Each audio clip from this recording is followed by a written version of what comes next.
सूर्यकोटि समप्रभ निर्विघ्नं कुरु मे देव सर्वकार्येषु सर्वदा। नमस्ते शारदे देवी सरस्वती मतिप्रदे वसत्वं मम जीवाग्रे सर्वविद्याप्रदा भव।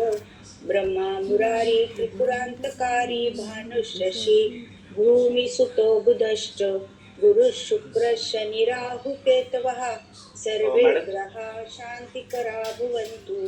गुरुर्ब्रह्मा गुरुर्विष्णू गुरुर्देवो महेश्वरः गुरु साक्षात् परब्रह्म तस्मै श्री गुरवे नमः। ओम शांती शांती शांती। आपले सगळ्यांचे गुरु आणि आमचे गुरु श्री श्री भट सर ज्यांनी हे आमचं मंडळ सुरू केलं आणि आम्ही तिकडे सगळे शिकलो, ते आमचे संस्थापक आणि आमचे इतर शिक्षक या सर्वांना वंदन करते। आणि आपला थोडासा जो अभ्यास झालाय तो त्याची रिव्हिजन पुढचं काही असं आपण सुरू करणार आहोत। आपण पहिल्या तासाला असं बघितलं की कुंडली क्रमांक 1 इथे जी दाखवली त्यात भाव लिहिले। भाव म्हणजे कुंडलीतली 12 स्थानं, त्या 12 स्थानांचा जो नंबर आहे तो या कुंडली क्रमांक 1 मध्ये लिहिलेला आहे। आणि कुंडली क्रमांक 1 ही नॉर्थ इंडिया किंवा महाराष्ट्रापर्यंत आपण वापरतो आणि कुंडली क्रमांक 2 जी आहे ती साऊथ इंडियामध्ये जास्त करून वापरली जाते। तर आज आपण तेही बघणार आहोत की आपली कुंडली आणि साऊथ इंडियन कुंडली लिहितात कशी, आपण एक उदाहरण बघणार आहोत। आणि तिसरी जी कुंडली आहे ती ऑल ओव्हर वर्ल्ड अशी सर्कलमध्ये, म्हणजे ॲक्च्युली आपण जे भूगोल म्हणतो ते असं अवकाश सर्कलच आहे 360 डिग्री, तर ते अशी सर्कलमध्येच मांडतात। पण आपण चौकोन का मांडतो त्याचंही मी तुम्हाला स्पष्टीकरण दिलं होतं की प्रकृती आणि पुरुष असे 2 त्रिकोण, एक उभा एक खाली टोकाचा, असे एकत्र बसवून आपली ही कुंडली केलेली आहे, म्हणून आपण ती अशा प्रकारे मांडतो। आता आपण आता अशी भाव बघतच चाललोय। पहिला भाव आपण डिटेल शिकलो, दुसरा भाव ही आपण डिटेल शिकलो। आता आपण तिसऱ्या भावाकडे वळायच्या आधी आपण हे जे कुंडली कसे लिहिली आहेत याच्याबद्दलचं एक थोडं आपण एकदा बघणार आहोत की ते कशी लिहिली जाते। फक्त मला व्हिडिओ कोणाचेही चालू नको आहे म्हणून मी जरा 1 मिनिट प्रयत्न करणार आहे। कोणाचे व्हिडिओ चालू आहेत त्यांनी ठेवा बंद जरा। तर आता ह्यासाठी आपण सुरुवातीला की अजूनही तुम्हाला ही कन्सेप्ट कळली पाहिजे की कुंडलीतले जे भाव आहेत, जे पहिले दुसरे असं जे अक्षराने लिहिले त्या भावांचे आकडे एकदा आपण लक्षात ठेवले की आपण भावाचा आकडा हा कुंडलीत मांडत नाही। हा जो भावाचा आकडा आहे तो आपल्या ह्या चौकोनी कुंडलीत आपण मांडत नाही, तर जन्माच्या वेळी पूर्व क्षितिजावर म्हणजे पहिल्या स्थानी जी रास असते ती रास आपण मांडतो किंवा त्या राशीचा आकडा आपण तिथे लिहित असतो। त्यामुळे भाव हा आश्रय आहे आणि पूर्व क्षितिजावर जी आलेली रास असेल ती आश्रित आहे। असं आपण गेल्या वेळी बघितलंय की भाव हा फिक्स आहे किंवा स्थिर आहे आणि राशी ही मात्र बदलणारी आहे।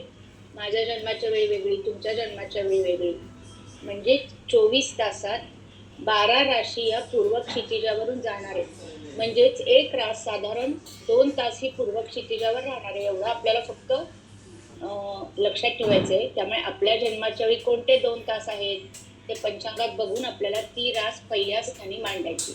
तर ही जी कुंडली आहे की जी पहिली आणि दुसरी आपल्याला जास्त करून दिसणार, कारण आपल्याकडे काही साऊथ इंडियन लोक येतील की त्यांचं आपल्याला बघायला लागेल। मग तुम्हाला असं नको वाटायला की आम्हाला हे माहितीच नाहीये, म्हणून आपण आता एक कुंडली उदाहरणार्थ बघणार आहोत की ज्यामध्ये आपल्याला हा मांडण्याचा प्रकार कळेल। ते पेज मी तुम्हाला पाठवणार, जे पेज मी इथे डिस्प्ले करीन ते तुम्हाला पाठवेन। फक्त माझं म्हणणं असं आहे की सगळं नुसतंच लॅपटॉप कॉम्प्युटर फोनमध्ये असं नको, तुम्ही तुमचं लिखाण पण करणं तेवढंच आवश्यक आहे की जे मी इथे घेतेय ते तुम्ही तुमच्या वहीत लिहून ठेवलं पाहिजे।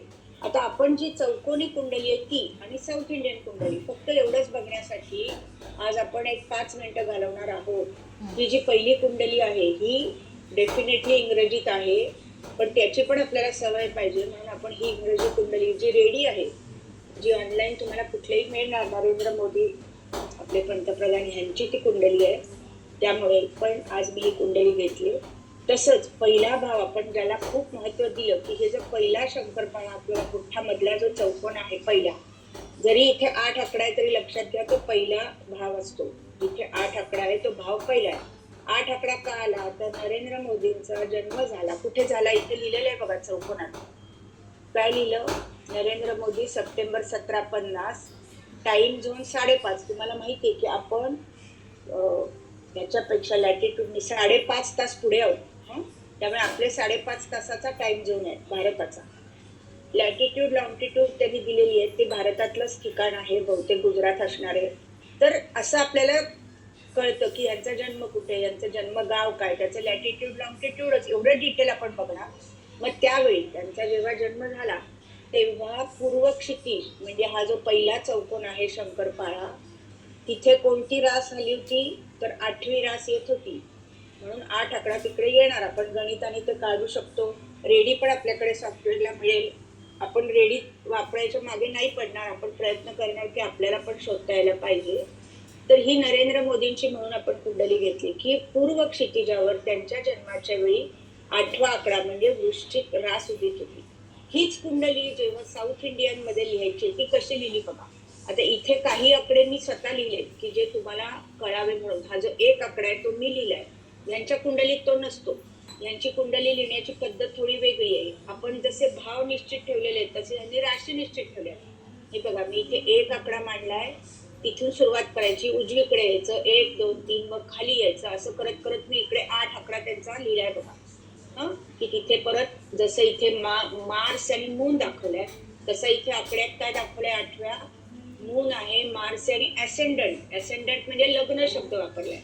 तर हे लोक काय करतायत, राशी फिक्स ठेवल्या साऊथ इंडियन लोकांनी, आणि राशी फिक्स ठेवून हेच फक्त इकडे उतरवलेलं. आपण उतरवलं तरी आपल्याला कळेल. तर एक दोनदा तुम्ही हे वाचलं की तुम्हाला कळेल. 1 आणि 8 आकडा मी लिहिलेला आहे, उजवीकडे यायचं 1 2 3 करत. तर त्या राशी त्यांच्या फिक्स आहे. आपण नॉर्थ इंडियामध्ये आपण भाव फिक्स ठेवलेत आणि ह्यांनी असा चौकोन लिहून राशी फिक्स ठेवल्यात.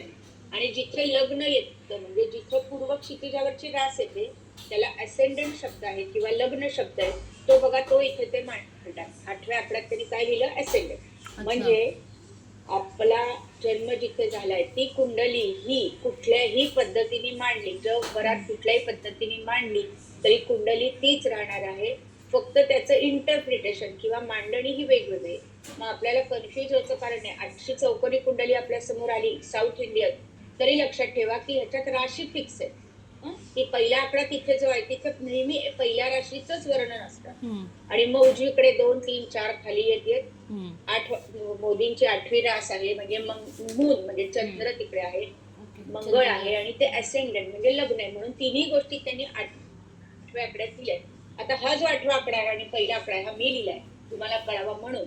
पण ते लिहितच नाहीत कारण त्यांनी फिक्स ठरवलेलंच आहे की हेच अशाच राशी मांडणार आहोत. म्हटल्यावर त्यांचा आकडा कुठलाच नसतो, तर आपलं कन्फ्युजन होऊ नये. आता ही कुंडली नरेंद्र मोदींची कशी चांगली काय याचं वर्णन आपण नंतर करणार आहोत. पण आपण पहिला भाव किंवा पहिलं स्थान हे व्यक्तीचं व्यक्तिमत्व डिनोट करतं हे आपण शिकलो. त्यातलं काय काय इथे दिसतं. मार्स म्हणजे मंगळ आहे, वृश्चिक राशीचा स्वतःचा स्वामी आहे. अशा प्रकारे ती कुंडली आपल्याला उघडत जाईल की त्याचा मून म्हणजे चंद्र पण तिकडेच आहे. म्हणजे ही व्यक्ती लोकप्रिय आहे किंवा यांची तब्येत अतिशय चांगली आहे. तर हे आपण आता हळूहळू जसं शिकू तसं हेही पेज मी तुम्हाला पाठवणार आहे. तुम्ही घरी अशी स्वतःची कुंडली ह्याही प्रकारे नॉर्थ इंडिया साऊथ इंडिया मांडून बघा. म्हणजे तुमचं कधीही कुठलीही कुंडली पुढे आली तरी तुम्हाला कन्फ्युजन होणार नाही. आता ही जी मी कुंडली लिहिली आहे फक्त ह्यापुरती कोणाला शंका असेल तर मला ऑडिओ स्टार्ट करून विचारा. फक्त ह्यापुरती, बाकी नाही. की मॅडम ही लिहिली कशी अजून आम्हाला कळलं नाही असं कोणी आहे का, तर फक्त मला सांगा. ठीक आहे, म्हणजे आपण जे लिहिलंय वाचतो त्याप्रमाणे आपल्याला हे उलगडा कुठेही व्हायला पाहिजे. तर आपल्याला ह्या साऊथ इंडियन कुंडलीचा वापर करायचा नाही. आपण फक्त पहिली कुंडली नॉर्थ इंडियन आहे तीच शिकत राहणार आहोत कायम. कुठेही पुढे आपण जरी कुंडल्या उतरवल्या तरी ही नॉर्थ इंडियनच आपण कुंडली उतरवणार, फक्त आपल्याला माहिती पाहिजे.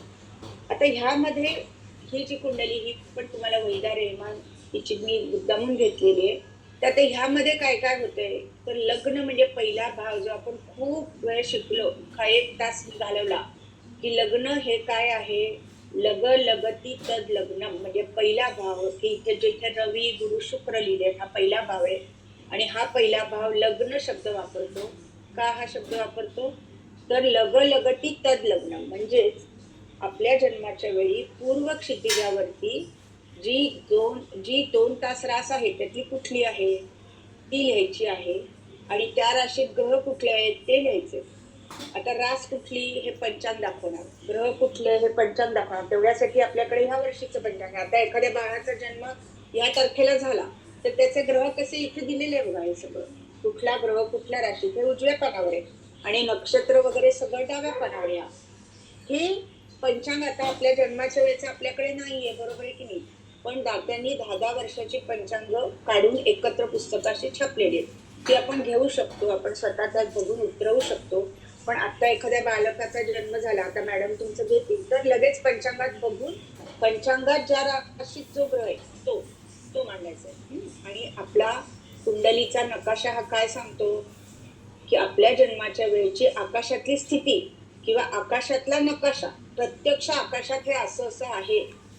मग वैदा रेहमान यांचा जेव्हा जन्म झाला तेव्हा त्यांचा लग्न राशी म्हणजे पहिल्या राशीत मकर रास आली आणि मकर राशीत एवढे ग्रह आहेत. हे सगळं पंचांगाप्रमाणे जाणार, यात बदल नाही. आपल्याकडे मागच्या 100 वर्षाचं आणि पुढच्या 100 वर्षाचं पंचांग रेडी असतं. ते आपल्याकडे 100 वर्षाचे एफिमेरीज पण येतात, त्यातही रेडी मिळतं, ऑनलाईनही रेडी मिळतं. तर हे आपण ठरवायचं नाही कोणत्या राशीत कोणता ग्रह हे फिक्स असतं. म्हणून मी तुम्हाला ही पुन्हा एक की सुरुवात कुंडलीनी केली की तुम्हालाही जरा आपला ग्रुप येईल की काहीतरी वेगळं आपण बघतोय. तर ही मकर राशीतली एवढे 3 ग्रह तिचे लग्न राशीत आहेत. आता तुम्हाला ग्रहांचं वर्णन, ग्रह कसे शिकायचे हे आपण नेक्स्ट पुढच्या अजून जातील 3 महिन्यांनी बघणारच आहोत. पण एवढं तरी कळलं की पहिल्या भावात खूप ग्रह आले तर प्रकृती व्यक्ती खूप छान असते.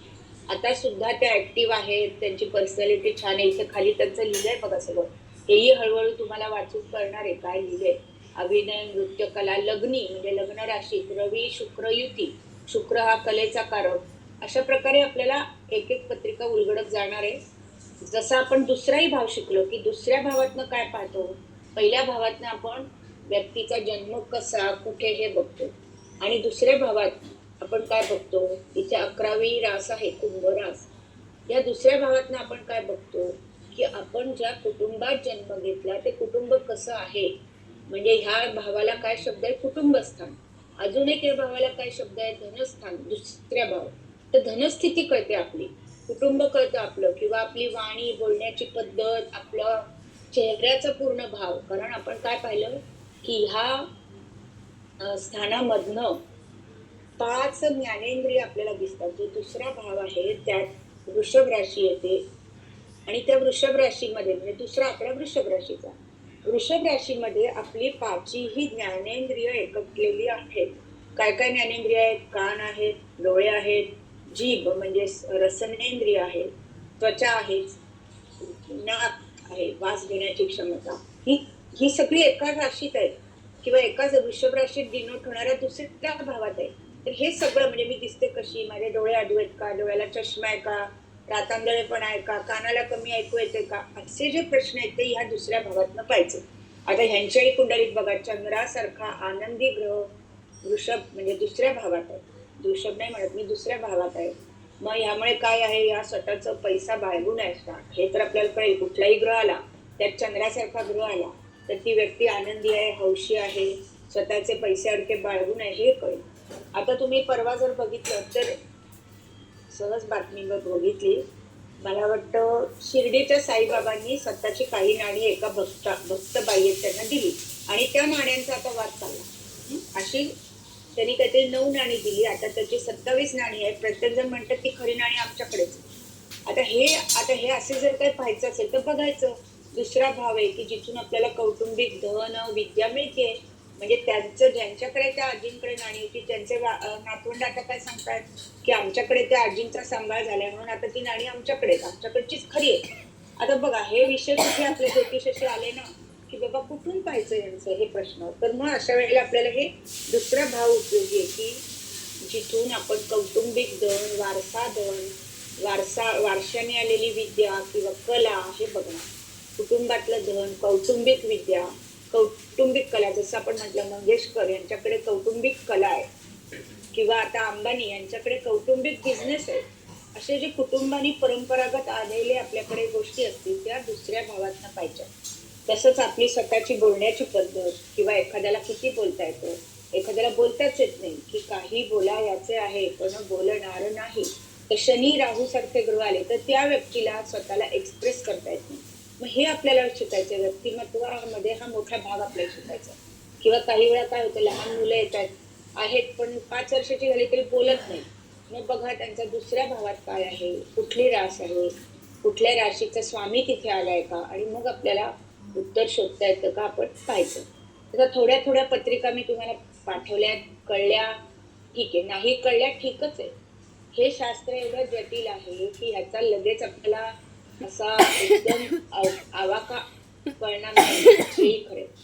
आता मी त्यातला एक थोडा विषय तुम्हाला सांगते की आपल्याला पुढच्या शनिवारी वर्ग घ्यायचा आहे. मी टाकलंय की रक्षाबंधन हे आपला वर्ग सोडून साजरं करावं आणि आपला वर्ग आपण घेणार. आता काय होतं इथे, कसा कसा प्रश्न येतो की लोकांना असं वाटतं की मॅडम आम्ही कोणाला सांगत नाही की आम्ही क्लासला येतो, कारण आम्हाला असं वाटतं की आम्हाला जर ही विद्या आलीच नाही तर आमची नाचक्की होईल ना, म्हणून आम्ही सांगतच नाही कोणाला. तर तेही सत्य आहे की आपण एकदम वेगळ्या विषयाचा अभ्यास करतोय, परंतु 2 ते 3 महिन्यांनी जेव्हा तुम्हाला या विषयातला कॉन्फिडन्स येणार आहे तेव्हा मात्र तुम्ही असं म्हणू नका की आम्ही कोणाला सांगत नाही. तुम्ही उद्या स्वतःहून सांगा, तर लोक तुम्हाला त्यांची माहिती देतील, कुंडली देतील, नाही का. हे जे कुंडली संग्रह ह्या आमच्या शिक्षकांनी गोळा केले, हे कसे केले, तर कोणाला कोणाला विचारूनच केले ना. आता इंटरनेट आलं, आता हे हा जो संग्रह पुस्तकातलं मी घेतलं, हे जेव्हा लिहिलं तेव्हा कुठले इंटरनेट होतं, तर लोकसंपर्क होता त्यांचा दांडगा. तसा आपलाही लोकसंपर्क झाला पाहिजे. म्हणजे आपण असं म्हणायचं नाही की मी माझ्या खोलीत गुपचूप बसले आणि शिकले. मी शिकते हे 10 लोकांना अभिमानाने आपण नक्की सांगायचं. आणि तो कॉन्फिडन्स आम्ही तुम्हाला देणार, थोड्याच दिवसात तुम्हाला तो कॉन्फिडन्स येणार. आता आज आपण तिसऱ्या भावाकडे खरे वळणार होतो, परंतु जेव्हा तिसरी रास म्हणजे मिथुन रास जेव्हा तुमची मॅडम शिकवणार आहेत आज, तेव्हा तुम्हाला तो तिसरा भाव जास्त चांगला समजणार आहे. त्यामुळे आज मी तिसरा भाव न घेता हे जे भाव आहेत वेगवेगळे किंवा जी स्थानं आहेत वेगवेगळी त्यांचं डिस्क्रिप्शन केलेले एक पेज आहे, त्या पेज मधली तुम्हाला माहिती देते. परंतु एवढं नक्की सांगते की ह्या पेज मधले जे शब्द आहेत किंवा जी माहिती आहे ती तुम्हाला एकदम येणं अपेक्षित नाही. रोज थोडं थोडं आम्ही हे सांगणार, रोज थोडे थोडे शब्द तुमच्या कानावर जाणार. मग तुम्हाला कधी वाटलं तर तुम्ही हे पेज उघडून जरूर बघणार आहात आणि मग हळूहळू तुमचा हा अभ्यास पक्का होणार. तरी सुद्धा ही आपण जी स्थानं बघणार आहोत त्यांची नावं कशी आहेत, त्यांचा उपयोग कुठे आहे, हे थोडक्यात ह्या पेजमध्ये आता आपण बघणार आहोत. हे जे डिस्प्ले केलेलं पेज आहे हे सुद्धा मी तुम्हाला उद्या सकाळी पाठवणार आहे. तर आता आपण हे पेज डिटेल बघू. इथे पहिलं काय लिहिलं, भाव किंवा स्थान, म्हणजे भावस्थाने असे शब्द एकत्र लिहिला गेलाय, पण भाव आणि स्थान हे वेगवेगळे शब्द एकाच मतितार्थ असलेले आहेत. भाव याचा अर्थ बाजारात एखाद्या वस्तूची किंमत असा जो आपण म्हणतो तो हा भाव नाही. किंवा आपण भाव आपल्या मनातील भाव असं जे म्हणतो, माझ्या मनात काय चाललंय तशा प्रकारचाही भाव हा इथे शब्द नाही. तर इथे भाव याचा अर्थ आपण कुंडलीचे जे 12 भाग केले त्यातला एक भाग किंवा एक स्थान असा अर्थ त्याचा आहे. परंतु परंपरागत त्याला भाव असा शब्द आहे. आणि ह्या भावामध्ये जी राशी येईल तिच्या स्वामीला काय म्हणतो आपण, भावेश. त्यामुळे तुम्हाला पुढे पुढे भाव आणि भावेश असे शब्द सतत ऐकायला मिळणार आहे. तेव्हा भाव हा बाजारातला भाव नाही, आपल्या मनातलाही भाव नाही, तर कुंडलीतला भाव म्हणजे कुंडलीतलं एक स्थान आहे. त्या स्थानामध्ये एकच राशी प्रत्येकाची येणार आहे, वेगवेगळी येईल, आकडा वेगवेगळा असेल, पण एका भावामध्ये एकच राशी येणार आहे, कारण 12 भाव आहेत आणि 12 राशी आहेत. पण ग्रह मात्र त्या राशीत कसे येत आहेत, कधी 1-2 येतील, कधी काहीच येणार नाही, तर ते मात्र आपल्याला पंचांगाप्रमाणे त्या जन्माच्या वेळेला जे आहे ते उतरवायचं आहे.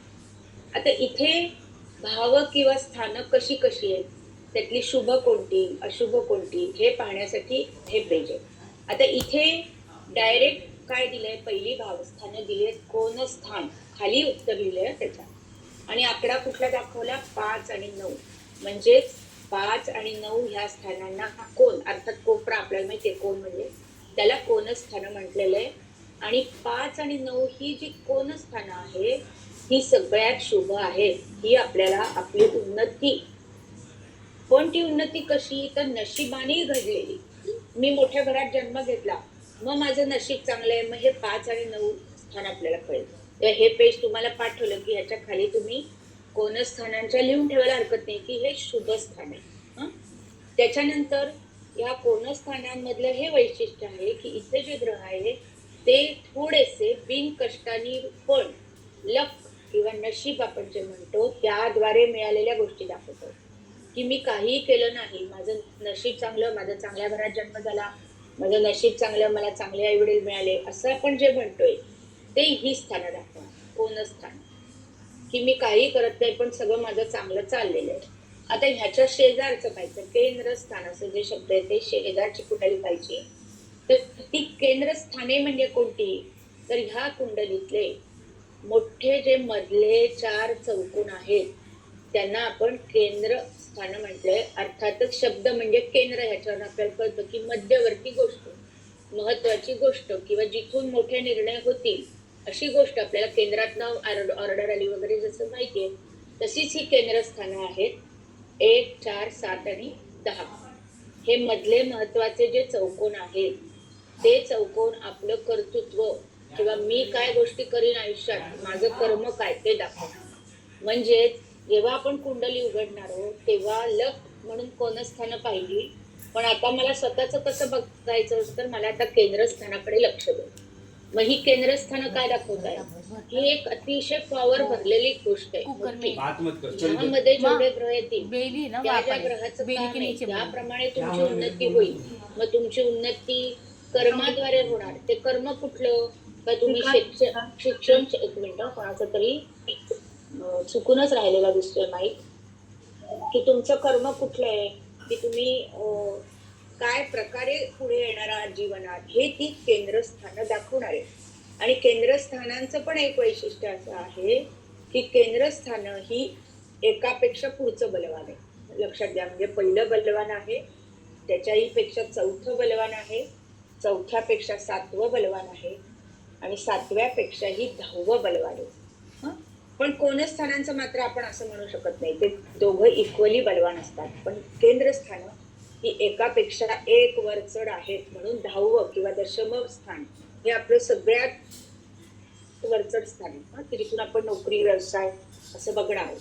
आता ह्याच्यानंतर जी स्थानं आहेत ती पहिली 2 चौकोनातली स्थानं सोडली तर बाकीची स्थानं ही तेवढी शुभ नाही. त्यांची नावं जी आहेत ती लक्षात ठेवू, ती शुभ आहेत का अशुभ आहे हे आपण एक एक स्थान डिटेल बघणार, तेव्हाही बघतोय तेव्हाही सांगणारच आहे.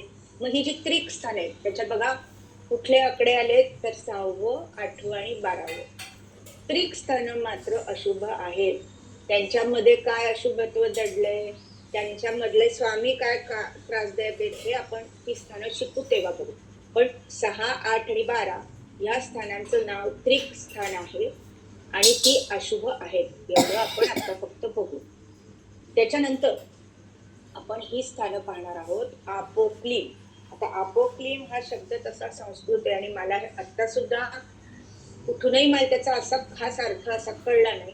पण आपोक्लीमचा अर्थ असा आहे की केंद्रस्थानापासून 3रं स्थान. म्हणजे जेव्हा पहिलं केंद्रस्थान येतं तेव्हा 3रं म्हणजे 1, 2, 3 मग 3रं आपोक्लीम होतं. त्याच्यानंतरचं केंद्रस्थान 4थं येतं, त्यापासूनचं 3रं म्हणून 6वं पण आपोक्लीम स्थान होतं. म्हणजेच केंद्रापासूनचं 3रं स्थान हे आपोक्लीम आहे. आणि त्यामध्ये काय पाहायचं, कसं त्याला महत्व आहे हे आपण नंतर बघू. पण आपोक्लीम स्थानं ही नक्की केंद्रस्थानांपेक्षा थोडी कमी महत्वाची आहेत. आता ह्याच्या पुढे आपण शब्द वापरलाय पणफर. आता हा जो पणफर शब्द आहे हा आपण दुसरा भाव शिकताना बघितला. त्याचा अर्थ आहे भरण पोषण करणारं स्थान. तर अशी पणफर स्थानं किती आहेत, ती 4 आहेत. ती 4 कुठली, तर 2, 5, 8 आणि 11. ही काय दाखवतात, तर जी केंद्रस्थानं आहेत त्यापासूनचं दुसरं स्थान हे पणफर आहे. म्हणजे पहिलं केंद्रस्थान आहे म्हणून त्यापासूनचं दुसरं पणफर झालं. मग 4थं केंद्रस्थान आहे म्हणून त्यापासूनचं दुसरं 5वं पण अपर झालं. एवढं फक्त लक्षात ठेवा. यातलं बारीक सारीक डिटेल आपण परत बघू. परत हा शब्द अडला तर तुम्हाला पेज उघडून बघता यायला पाहिजे म्हणून मी पेज पाठवते. त्याच्यानंतरचे जे दोन भाव आहेत त्यांना परावलंबी असं म्हटलेलं आहे. ते का परावलंबी आहेत, त्यातले ग्रह काय सांगतायत हे सावकाश शिकू. परावलंबी स्थानं कोणती आहेत? 2, 8 आणि 12. ही स्थानं आपल्याला तशी फारशी डायरेक्टली उपयोगी नाहीत म्हणून त्यांनी काय लिहिलंय? 12व्यापेक्षा दुसरं जास्त परावलंबी आहे आणि दुसऱ्यापेक्षा 8वं जास्त परावलंबी आहे. परावलंबी स्थानं ही साहजिकच स्वतः फळ द्यायला तेवढी स्ट्रॉंग नाहीत. तेवढं फक्त लक्षात ठेवा.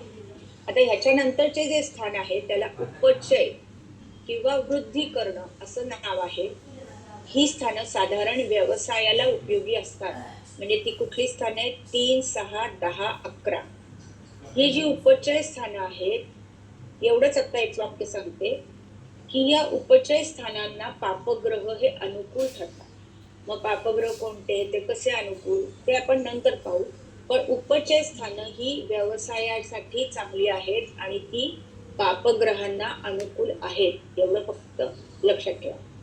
याच्यानंतरची जी 2 स्थानं आहेत त्यातलं 2 आणि 7 मारक स्थानं. ही स्थानं आपल्याला मारक का आहेत? तर दुसरा भाव शिकताना मी तुम्हाला सांगितलं की स्त्री सुख व धन किंवा पैसा हा आपल्या हिंदू धर्माप्रमाणे मोक्षाच्या आड येणाऱ्या गोष्टी आहेत. मोक्ष मिळणार नाही ह्या गोष्टींच्या पाठीमागे लागलात तर, म्हणून त्यांना आपण मारक हा शब्द वापरलाय. ती स्थान आहेत 2 आणि 7. दुसरं स्थान हे धन आणि 7वं हे स्त्री सुखाचं, म्हणून 2 स्थानं मारक शब्द म्हणून आपण वापरतो.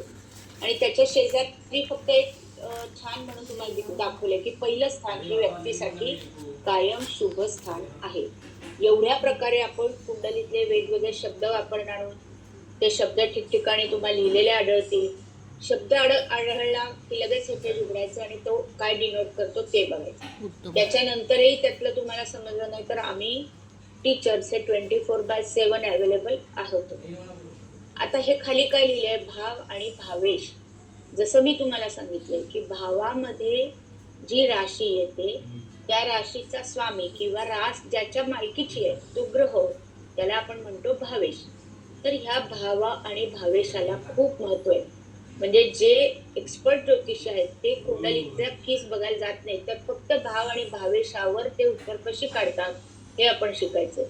काय आहे म्हणजे हा महासागर आहे. या महासागरातनं एक्झॅक्ट तिथे पोचायचं कसं हे शास्त्र शिकणं महत्वाचं आहे. नुसतं तुम्हाला महासागर शिकवून काही उपयोग नाही असं माझं स्वतःचं मत आहे. त्यातून किती आपल्याला यश मिळेल माहित नाही, परंतु आपण इथे जे शिकतोय ते ह्या महासागरातला थोडा जो काय छोटा भाग आहे तो शिकतोय.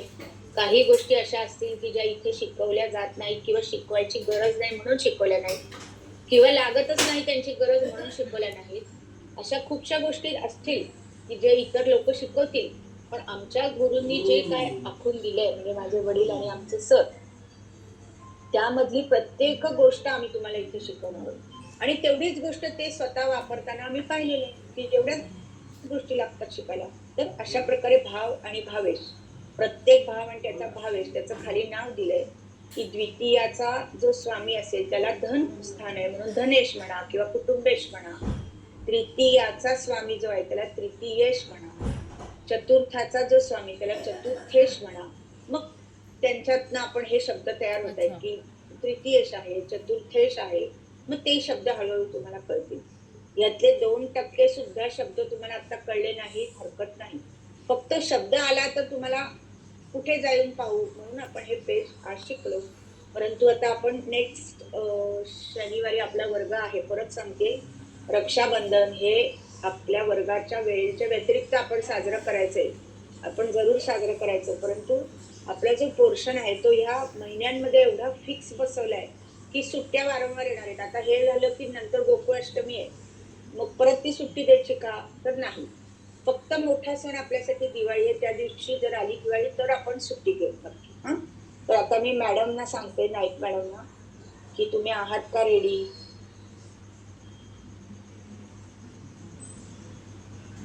नाईक मॅडम एक मिनिट जरा बघतो.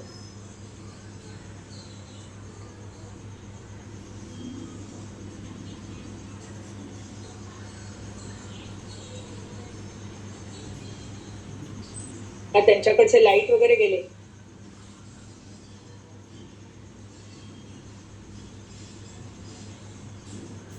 कॉल करू का मॅडम? हा मॅडमना जरा कर बरं व्हॉट्सअप कॉल.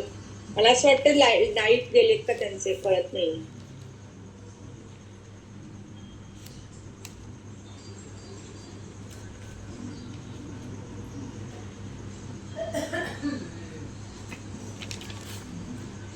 हा आल्या ऐकत होते मी इकडून. ओके ठीक आहे मग मी बंद करते माझा माईक आणि व्हिडिओ आणि हो. तुमचं पेज मिथुन राशीचं दाखवते. ठीक आहे, चालेल. सर्वांना नमस्कार. माझ्या गुरूंना आणि गणपती बाप्पांना नमस्कार.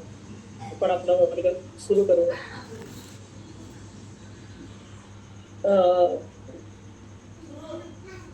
सगळ्या 12 राशी आणि 12 भाव हे आता कवितांनी थोडीशी रिव्हिजन घेतली. रिव्हिजन नाही, काही नावं तुम्हाला पहिल्यांदाच ऐकायला मिळाली, शिकायला मिळाली, पण त्या शब्दांचा उच्चार वारंवार येत राहील म्हणून ते शब्द तुम्हाला माहीत होणं गरजेचं आहे. म्हणून हा भाग मध्ये घेतला गेला. आता आपण पहिल्या वेळी एक टेबल टाकलं होतं की 1, 2, 3, 4 आणि त्याच रोटेशनमध्ये पुन्हा ते सायकल आहे. म्हणजे पहिली रास अग्नितत्वाची, दुसरी पृथ्वी तत्वाची, तिसरी वायू तत्वाची आणि चौथी जल तत्वाची. मग 5वी पुन्हा अग्नितत्वाची, म्हणजे अग्नि, पृथ्वी, वायू, जल हा क्रम 3 वेळा येणार, कारण 12 आहेत आणि 4 प्रकार आहेत त्याचे. त्यामुळे अग्नि, पृथ्वी, वायू, जल ह्याच क्रमाने आता तिसरी रास शिकतोय आपण. ती आहे मिथुन रास. एक रास 30 अंशाची या न्यायाने पहिले 30 अंश मेष राशीत, दुसरे 30 अंश वृषभ राशीत आणि आता तिसरे 30 अंश म्हणजे 61 अंशापासून 90 अंशापर्यंत मिथुन राशीची व्याप्ती आहे. आता त्याच्यात येणारे नक्षत्र कोणती?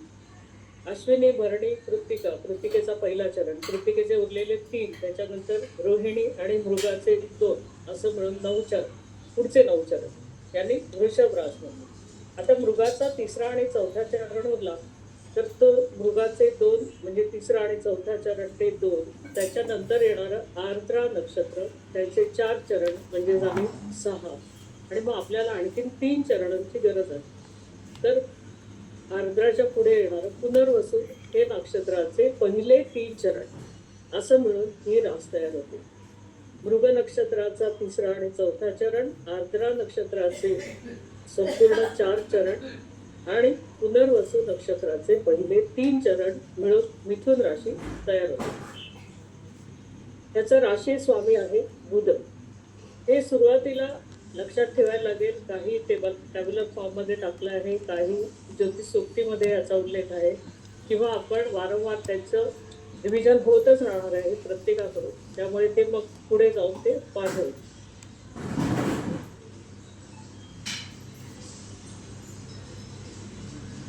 आता प्रत्येक राशीला एक सिम्बॉल असतं. तर या राशीचं सिम्बॉल काय आहे?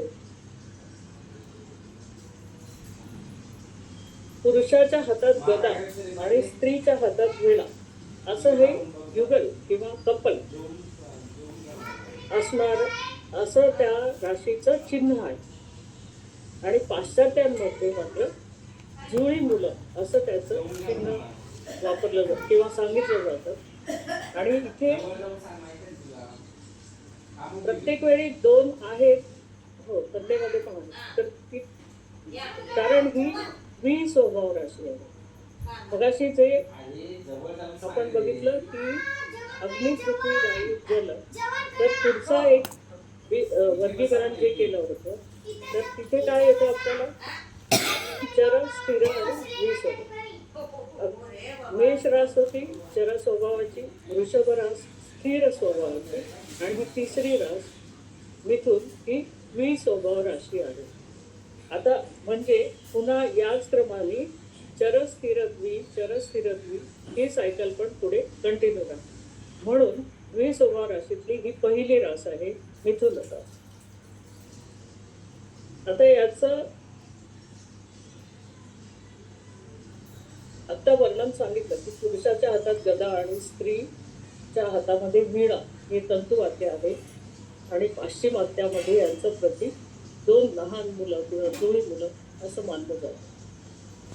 आपल्या सिम्बॉलप्रमाणे किंवा आपल्या प्रतीकाप्रमाणे एकीकडे बल आणि संगीत प्रेम तर दुसरीकडे अप्रगल्भता दिसून येते किंवा सूचित होते. दुसरीकडे म्हणजे पाश्चात्यांचे इथे गदा हातात धरते म्हणून बळाचा एक सिम्बॉल किंवा बळाचं एक चिन्ह आपल्याला तिथे दिसतंय आणि वीणा हातात धरल्यामुळे संगीताबद्दल प्रेम किंवा संगीताबद्दलची आवड हे तिथे दिसून येतं. आणि दुसरीकडे 2 लहान मुलं म्हणून जुळी मुलं आणि लहान मुलं असल्यामुळे अप्रगल्भता किंवा इमॅच्युरिटी असं दिसून येतं. अर्थात हे दोन्ही गुण या राशीमध्ये आहेत. ह्याच्यामध्ये वारंवार 2 वेगवेगळे गुण असण्याचं प्रकार घडणार आहे कारण ही द्वि स्वभाव राशी आहे. जसं आपल्याकडे म्हणजे आपल्या फॅमिलीमध्ये राजा राणी राजकुमार हा जो प्रकार असतो नातेसंबंधामध्ये तसं ग्रहराज्यामध्ये सुद्धा रवी हा राजा म्हणतात, चंद्र ही राणी आणि बुधाला राजकुमाराचा दर्जा दिला गेलेला आहे.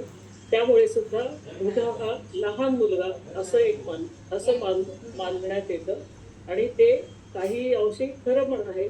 त्यांच्या त्या गुणामुळे आपल्याला ते लक्षात येईल किंवा कळून येईल. हा राशी स्वामी याचा बुध आहे आणि तत्व आहे वायू तत्व.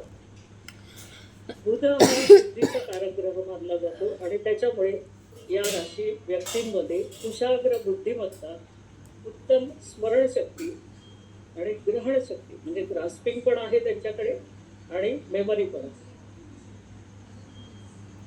इतर वर्गीकरणानुसार शीर्षोदयी द्विपाद राशी आहे कारण ही मानव राशी असल्यामुळे ही द्विपाद राशी आहे. जेव्हा चतुष्पाद राशी असं म्हटलं जातं पहिल्या राशीत, दुसऱ्या राशीत म्हटलं होतं की ते त्याचं चिन्ह जे होतं ते मेंढा होतं, वृषभ बैल होता, त्यामुळे ते चतुष्पाद होते. या राशीत मानव चिन्ह असल्यामुळे द्विपाद राशी आहे. ही रजोगुणी किंवा वंध्या रास असं म्हटलंय. त्याचा उलगडा काही राशी शिकून झाल्यानंतर किंवा काही वेगळा खुलासा करण्याच्या वेळी आपण बोलू. याचं भाग्यवर्ष आहे 32 ते 36. देवता आहे विष्णू. शारीरिक ठेवण कशी असते या राशीची तर वायू रास असल्यामुळे उंच आणि सडसडीत बांधा, नाक सरळ नसून बाकदार असतं, थोडासा बाक असतो म्हणजे ज्याला आपण पोपटासारखं म्हणू असं. आणि चट्टन नजरे भरणार म्हणजे चेहऱ्यावर उठून दिसणार कडकपणे. रंग साधारणपणे सावळा असतो कारण वायू राशी आहे. हे काही जणांना पटकन बघून मग गेल्या लेक्चरला असा प्रश्न आला होता की लग्न राशीचा इम्पॅक्ट असतो की चंद्र राशीचा. तर साधारणपणे लग्नी जी रास असते त्याचा इम्पॅक्ट आपल्या देह यष्टीवरती किंवा आपल्या जे ॲपिअरन्स जो दिसतो त्याच्यानुसार ठरतो. आणि मनाचा कारक चंद्र म्हणून चंद्र ज्या राशीत असतो ती रास आपली रास मानली जाते पण त्यानुसार आपला स्वभाव ठरतो कारण चंद्र हा मनाचा कारक मानलेला आहे म्हणजे मानलेला नाही तो आहेच. आणि त्यामुळे चंद्र ज्या राशीत असतो त्यानुसार आपला स्वभाव बनतो किंवा दिसतो. त्यानुसार व्यक्तीचं वागणं बोलणं आपल्याला दिसून येतं. तर हा स्वभाव विशेष आणि गुणविशेष हे दोन्ही आहेत. तर ते त्या राशीनुसार म्हणजे लग्न राशी आणि चंद्र राशीनुसार आपल्याला त्याचा इम्पॅक्ट दिसून येतो. ह्याचा चेहरा काहीसा उभट असतो.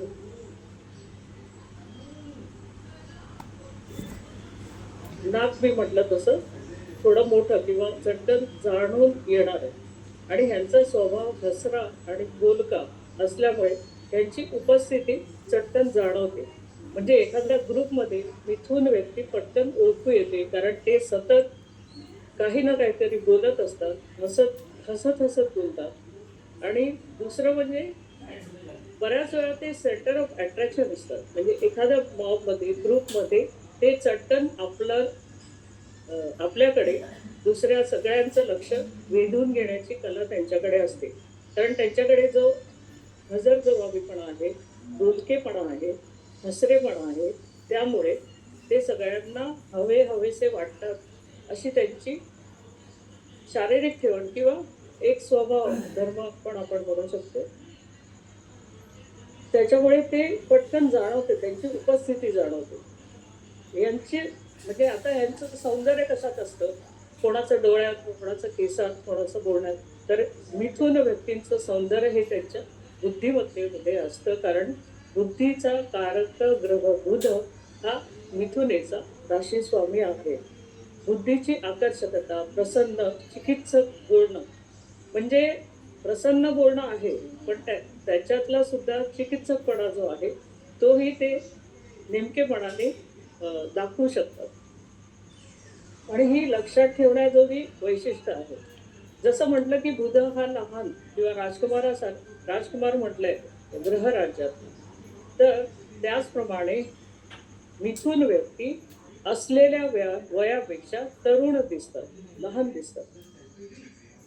आणि त्यांच्या वागण्या बोलण्यात कायम चैतन्य असतं. सतत नाविन्याचा धाव किंवा त्याच्या मागे धावण्याचा, त्याचा असण्याचा हा त्यांचा हव्यास असतो.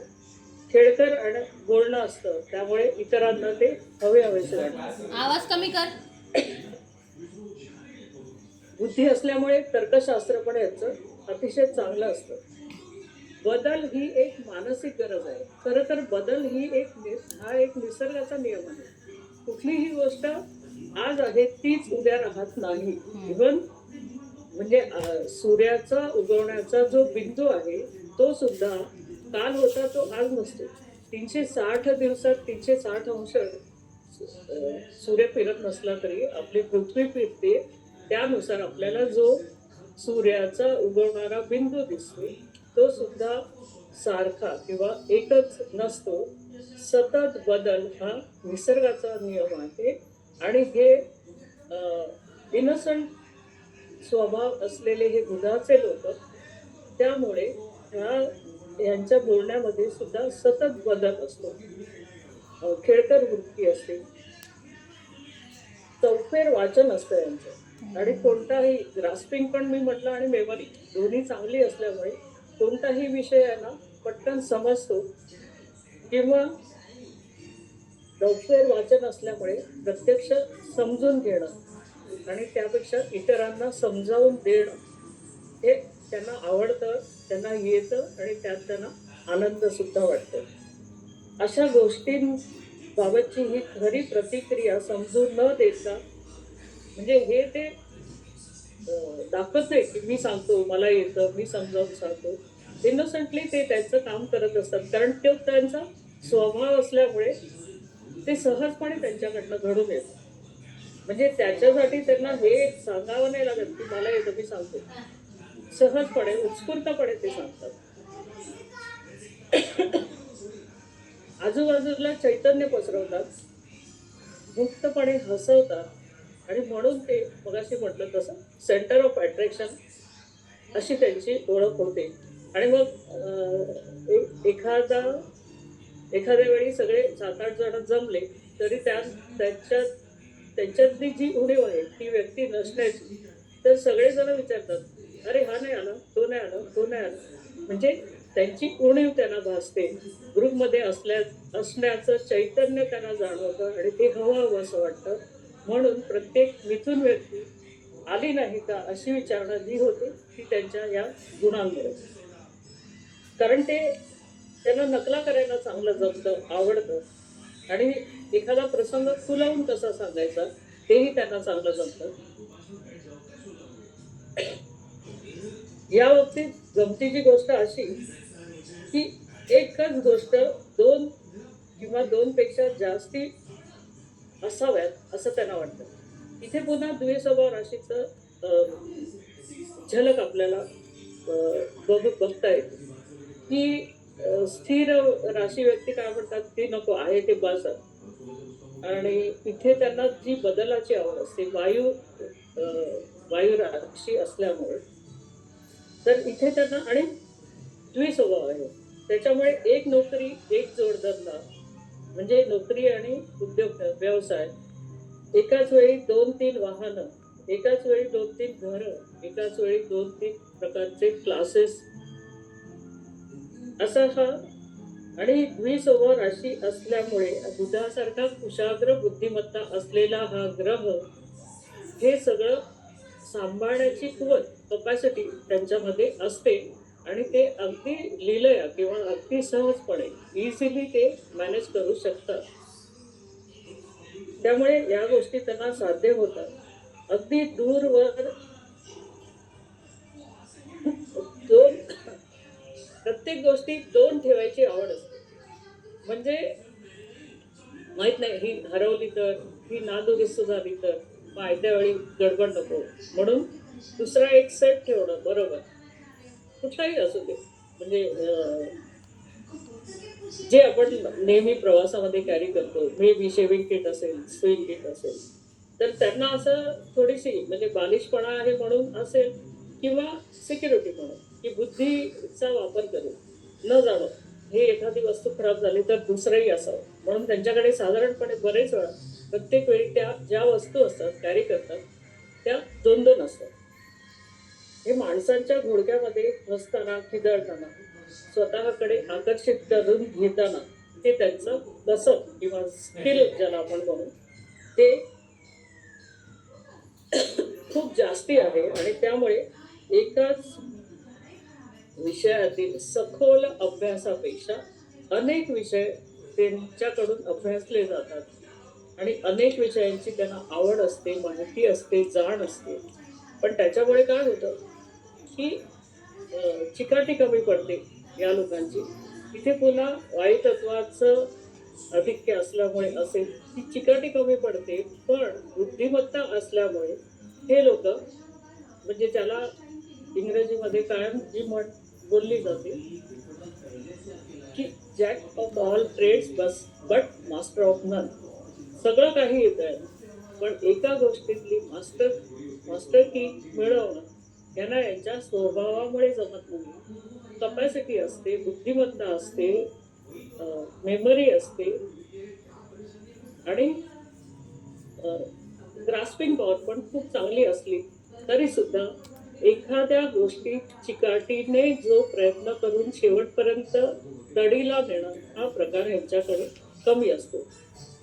खाण्यापिण्याच्या बाबतीत जर बोलायचं झालं तर एकाच वेळी पोटभर जेवण्यापेक्षा थोड्या थोड्या वेळाने काहीतरी तोंडात टाकणं ज्याला आपण म्हणतो किंवा थोड्या थोड्या वेळाने खाणं हे ते अधिक पसंत करतात.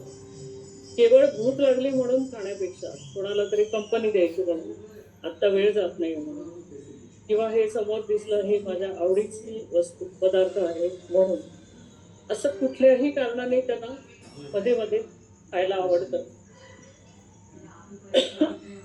यापेक्षा 2-3 वेळा जेवणं किंवा सकाळी नाश्ता थोड्या वेळाने जेवण परत दुपारी तिने लंच असं म्हणजे त्याला नावं काहीही द्या पण 2-4 तासांनी त्यांना काहीतरी प्लेटमध्ये हवं असतं किंवा ते त्यांची ती सवय होऊन जाते आणि थोडं थोडं पण जास्ती वेळा असे त्यांची खाण्याची पद्धत असते. बदल ही त्यांची मानसिक गरज असं आपण म्हणतो पण त्यांच्यामुळे सखोल विचार मुळातच त्यांना आवडत नाही किंवा त्यांनी ती सवयच लावून घेतलेली नसल्यामुळे आता इथे काही वेळा फक्त राशींवरती अवलंबून न राहता कशा प्रकारचे ग्रहांचं सपोर्ट म्हणू पण त्याला किंवा ग्रहांची जोड ग्रह कुठल्या भावात आहे कुठला भावेश आहे तो यानुसार मिळणारी फळं सुद्धा अपेक्षित असतात. पण प्युअरली मिथुन राशीविषयी बोलायचं झालं तर हे त्यांना आवडत नाही आणि आवडत नाही म्हणून जमत नाही. एखादी गोष्ट आवडत असेल आपल्याला तर ती आपल्याला निश्चितपणे जमते किंवा आपण ते करायचा प्रयत्न करतो पण या लोकांना ते आवडतच नसल्यामुळे ते तशा प्रकारचा प्रयत्न करत नाही आणि त्याच्यामुळे त्यांना ते जमत नाही. त्याच्यामुळे बुद्धी असली तरी विवेक ज्याला म्हणतो आपण तो असतोच असं नाही. आणि त्यामुळे श्रद्धेने किंवा निष्ठेने काही करणाऱ्यांच्या भावना त्यांच्याकडून दुखावल्या जातात. म्हणजे स्वतःसारखंच जर दुसऱ्याच्या बाबतीत बोलायचं किंवा विचार करायचा झाला तर ते त्या बाबतीत नावं ठेवू शकतात. कशाला पाहिजे आपण, आता हे झालं ना, बस झालं, तर दुसरा विषय घेऊ, तिसरा विषय घेऊ. असं तो जो बदलाचा जी आवड किंवा जे अट्रॅक्शन त्यांना आहे, तर त्यामुळे इतर लोकांच्या भावना दुखवू शकतात, हे त्यांच्या लक्षात येत नाही. एखाद्याचा सूड अगदी उघडपणे दिसला नाही तरी वेळ येतात त्याच्यावर बौद्धिक मात ते मात्र सहज करू शकतात किंवा तसं करतात. यांच्याकडून फसवणूक झाल्याची भावना इतरांना होऊ शकते. गोड बोलून चुकीचं मार्गदर्शन करणं, खोटा हिशोब ठेवणं असे आरोप त्यांना सहन करावे लागतात. या बदल करण्याच्या आवडीमुळे किंवा सवयीमुळे. पण असं काही असंच असं नाही, यांच्या अंगी नियमितपणा कमी असतो, हाच मोठा दुर्गुण म्हणता येईल. आणि कोणतंही काम ठराविक वेळी करायचं किंवा ठरलेल्या ठिकाणी करायचं, विशिष्ट पद्धतीने करायचं, हे मात्र त्यांना येत नाही. मगाशी म्हटलं तसं आवडत नाही म्हणून जमत नाही. मला एखाद्या गोष्टीची आवड असेल तर निश्चितपणे आपण त्या दृष्टीने प्रयत्न करतो किंवा तशी सवय लावून घेतो. पण त्यांना आवडच नसल्यामुळे हे लोक असं करत नाहीत, करू शकत नाहीत. त्यामुळे पण मग त्याच्यामुळे काय होतं की अनेक प्रकारची कामं सर्वच अर्धवट किंवा लोंबकळत राहतात आणि जो ऍक्च्युअल लाभ मिळायला हवा तो ह्यांना मिळत नाही. सातत्य आणि चिकाटी यांचा अभाव आणि सतत नवीन गोष्टींच्या मागे लागण्याने अनेक प्रकारचे तोटे, लॉस त्यांना सहन करावा लागतो. सर्वात मोठा दोष यांचा काय असेल तर बडबड, प्रचंड बडबड करायचं, कंटिन्युअस बोलायचं, हा त्यांचा ही सवय किंवा स्वभाव असं म्हणू आपण. आता याच्यामुळे काय होतं की नवरा म्हणजे रिलेशनशिप बद्दल आपण बोलायला गेलो तर नवरा म्हणून सत्ता गाजवण्यापेक्षा पत्नीशी किंवा जोडीदाराशी आपण म्हणू, पत्नीच असं नाही, पती किंवा पत्नीशी सहचर म्हणून किंवा एक फ्रेंडशिप म्हणून, एक फ्रेंड म्हणून, जोडीत सहकारी म्हणून वागणं ते पसंत करतात. आणि त्यामुळे आपलं प्रेम चांगल्या किंवा स्वच्छ शब्दात ते व्यक्त करू शकतात. भावनांची देवघेव चांगली जमते, बुद्धिमत्तेला साथ देता येते. असा सहचर होणं हे त्यांना आवडतं किंवा जमतं. आणि त्याच प्रकारचा निश्चितपणे मगाशी म्हटलं तसा त्यांचा स्वभावही असतो. त्यामुळे बौद्धिक साथ देणारा साथीदार असेल तर यांची जीवनयात्रा निश्चितपणे अधिक चांगली पुढे जाते. टाकून बोललेलं किंवा अंगावर धावून गेलेलं मात्र यांना आवडत नाही. बरोबर आहे ना, बुद्धीने काम करतायत म्हटल्यानंतर ह्या अशा प्रकारचं वागणं त्यांना पटत नाही किंवा आवडत नाही. आरोग्याच्या संबंधित मिथुन राशीचा अंमल आता पहिल्या, दुसऱ्या आणि तिसऱ्या राशीनुसार. पहिल्या मेष राशीचा अंमल आहे डोक्यावरती, वृषभ राशीचा अंमल आहे चेहऱ्यावरती, मिथुन राशीचा अंमल आहे घशावरती. आणि त्यामुळे श्वसन क्रियेशी श्वसन क्रियेसंबंधित अवयवांवरती मिथुन राशीचा अंमल असल्यामुळे त्यांना श्वसन मार्गाचे विकार होण्याची शक्यता असते. तेव्हा त्यांनी शुद्ध हवा, सूर्यप्रकाश याची जास्त काळजी घेतली तर ते विकार त्यांना होणार नाही. किंवा अशा ठिकाणी जास्ती वेळ त्यांनी घालवला तर हे श्वसनाचे त्रास त्यांना होणार नाही. त्याच्यामुळे त्यांना दमा,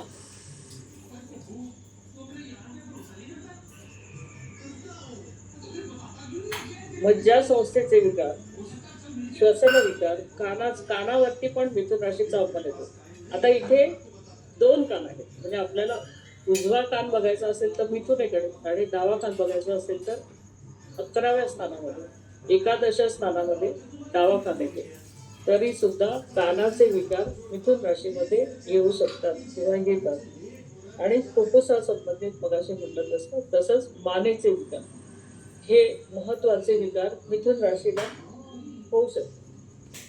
आता त्यांचा व्यवसाय काय असेल, त्यांचा पहिल्या वेळी सुद्धा मी म्हटलं होतं की जी त्यांची आवड असते त्याच पद्धतीची कामं ते अधिक चांगल्या प्रकारे करू शकतात. त्यामुळे त्यांचं बोलण्याचं जे काम आहे, आवड जी आहे, त्यानुसार हे लोक पत्रकार, लेखक, कारकून, तार आता कालबाह्य झाली असली तरी तार आणि टपाल खातं जे PNT हे म्हणतो आपण त्याला, पोस्ट अँड टेलिग्राफ डिपार्टमेंट, तिकडची सगळी कामं हे लोक करतात किंवा त्यांना आवडतं.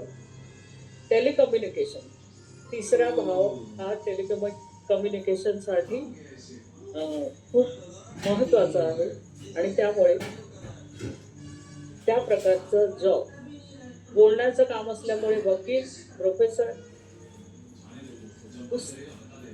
पुन्हा बुद्धीशी संबंधित म्हणून पुस्तकांचे व्यापारी, स्टेशनरी दुकानदार, परदेशातील वकिलाती म्हणजे अँबॅसेडर ज्याला आजकालचा जो ट्रेड आहे त्याच्यासाठी हे लोक म्हणजे बुद्धिमान म्हणून, दुभाषा म्हणून, कारण अनेक प्रकारच्या भाषा यांना आवडत असतात आणि त्यामुळे ते अँबॅसेडर सुद्धा चांगले बनू शकतात, वकील चांगले बनू शकतात. आणि अनेक भाषा येत असल्यामुळे ट्रान्सलेटर किंवा दुभाषा हा जो जॉब किंवा हा जो ट्रेड आहे तोही त्यांना सहजपणे जमतो. ही रास बिघडल्यास, आता हा शब्द वारंवार येणं, वारंवार म्हणजे प्रत्येक वेळी पूर्ण राशीचं वर्णन झाल्यानंतर जेव्हा शेवट त्याचं वर्णन होतं की ही रास बिघडली म्हणजे काय झालं, त्याच्याशी जुळणारे ग्रह किंवा अनिष्ट ग्रह तिथे आले, त्या राशीमध्ये आले तर ती रास बिघडली असा त्याचा अर्थ होतो. म्हणजे मिथुन राशीचा जो शत्रू ग्रह आहे तो जर मिथुन राशीत आला किंवा मिथुन राशीवरती त्याच्या शत्रुग्रहाची दृष्टी असेल तर ती रास बिघडली असा त्याचा अर्थ. पुढे जाऊन तो आपल्याला नेमका खोलपणे कळेल. फक्त आता एवढंच लक्षात ठेवायचं की ही रास बिघडली तर काय होतं की व्यक्ती शरीराने नाजूक आणि प्रतिकारशक्ती सुद्धा कमी असते किंवा यांचं जे बोलणं आहे त्या बोलण्यामध्ये दोष दिसून येतो, लिखाणामध्ये किंवा व्यवहारामध्ये फसवेगिरी, अशी मी जो उल्लेख केला असतो ती फसवेगिरी, लोकांना फसवून सह्या करणं, सह्या घेणं, त्यांची सह्यांच्या नकला करणं आणि त्यामुळे दुसऱ्याची फसवणूक करणं, हा जो प्रकार आहे हा बुद्धीचा गैरवापर झाल्यामुळे किंवा केल्यामुळे जे इतर अनेक प्रकार हे जे आता आपण वर्णन केले त्या प्रकारे वागताना हे लोक दिसतात. आणि बरेचदा पोपटपंची करण्याकडे त्यांचा कल असतो, म्हणजे जेव्हा रास दूषित झाली तेव्हा. अदरवाईज ते प्रचंड हुशार व्यक्तिमत्व, बुद्धिमत्ता, सगळ्या दृष्टीने ते हुशार लोक आहेत.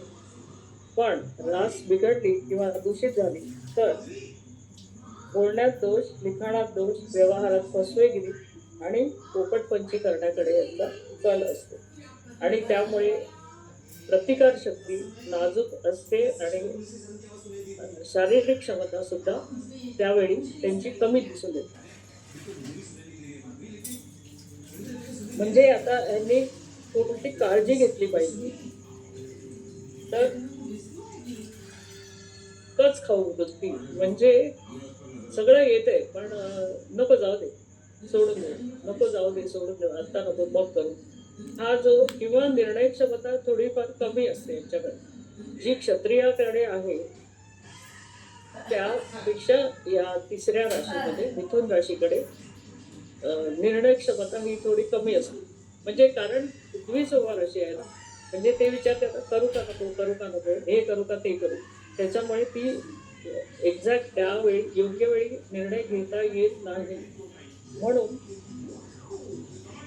त्यांचं नुकसान होऊ शकतं. आणि म्हणून त्यांनी जो अस्थिरपणा आहे तो सोडावा आणि योग्य पद्धतीने किंवा आपले ज्या काही चुका आहेत, ज्या काही आपल्या हातून चुका घडत आहेत की त्याचा आपल्याला लॉस होतो हे लक्षात आल्यानंतर ज्येष्ठांचा सल्ला घेऊन त्यानुसार आपलं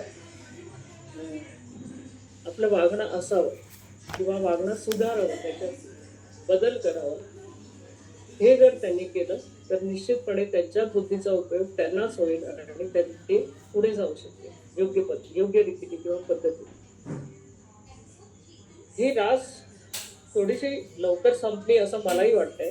तुम्हाला या राशीबद्दल काही प्रश्न विचारायचे असतील तर अदरवाईज आपण कर्क राशीकडे जाऊ असं मला वाटतंय, कारण आपल्याला बराच वेळ आहे, अजून जवळजवळ 20 एक मिनिट आहेत, तर आपण कर्क राशी सुद्धा घेऊ शकतो. या राशीबद्दल किंवा आता जे आपण विवेचन केलं त्याच्याबद्दल काही प्रश्न असतील तर बोलू शकता, नाहीतर आपण कर्क रास घेऊ. या राशीचं नक्षत्रांचं ऍक्च्युली याच्यावरती कसं काय येतं? हां, नक्षत्र जे आहेत ना हो, राशी त्याचा वेगळे नक्षत्र विचारणं आहेत, त्याचा इफेक्ट या राशी कशा रीतीने होतो? प्रत्येक राशीमध्ये जी 3 वेगवेगळे नक्षत्र येतात त्यांचा त्या राशी व्यक्तींवरती इम्पॅक्ट होतोच. तर ते जेव्हा आपण नक्षत्र शिकणार तेव्हा ते घेऊच. आता बरंच वेगळं म्हणजे फक्त या 3 नक्षत्रांचा उल्लेख करणं हे वेळेच्या नुसार योग्य होणार नाही. जेव्हा आपण प्रत्येक नक्षत्र शिकू तेव्हा ते शिकूयाच आणि ते होणारच आहे, म्हणजे कारण आणि मग त्यानुसार आपल्याला त्या व्यक्तीचं व्यक्तिमत्व निश्चितपणे अधिक उठावदार किंवा एम्फसाइज करून आपल्याला ते प्रकट होईल. म्हणजे ही व्यक्ती कुठल्या नक्षत्राच्या अंमलाखाली आहे हे सहज आपल्याला दिसून येतं. जास्ती चांगल्या रीतीने आपण त्यावर राशीला समजू शकतो. एक्झॅक्टली आपण ही व्यक्ती मिथून आहे असं म्हणण्यापेक्षा ही व्यक्ती मृगाची दिसते किंवा अंतरा नक्षत्राची दिसते असं आपण ठामपणे म्हणू शकतो. जेव्हा आपण त्या नक्षत्रांचा अभ्यास करू तेव्हा आपल्याला त्याचा अर्थ नक्की आणि अधिक सखोलपणे जाणून घेतो. त्याचं कारण असं आहे की रास म्हणतोय तर आपण 30 अंशाचा अभ्यास करतो आणि जेव्हा नक्षत्र शिकतो तर एका नक्षत्राची व्याप्ती 13 अंश 20 कला इतकी असते. त्यामुळे आपण भागाकडून सूक्ष्म भागाकडे जात असल्यामुळे आपल्याला अधिक सूक्ष्मतेकडे जाऊन चांगल्या प्रकारे तो अभ्यास करणं, पण कुठेतरी आपल्याला एक